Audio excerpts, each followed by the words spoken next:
সোনিয়া গান্ধী, একাধিক রাজ্যের মুখ্যমন্ত্রী, দলের নেতা সবাই সহমত পোষণ করেছিল যে বাংলায় একমাত্র বিজেপির বিরুদ্ধে বিজেপিকে উচিত শিক্ষা দিতে পারে তৃণমূল কংগ্রেস।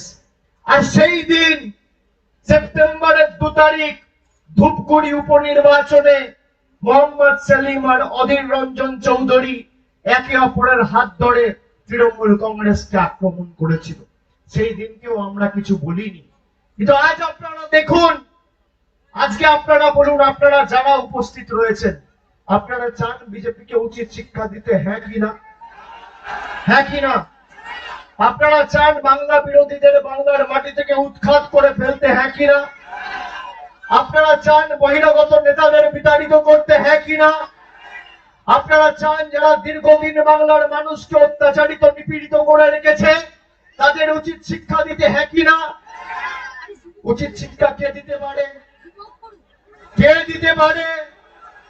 কে দিতে পারে? তাহলে কার হাত শক্তিশালী করবেন? কার হাত শক্তিশালী করবেন? এদের ভোট দেওয়া মানে বিজেপিকে মদত করা।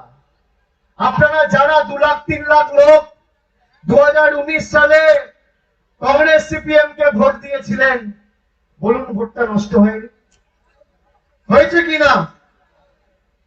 আপনি 7 তারিখ যখন বাড়ি থেকে বেরিয়ে পোলিং বুথে যাবেন, 1 নম্বর বোতামটা এত জোরে টিপবেন যেন ভূমিকম্প দিল্লির বুকে হয়।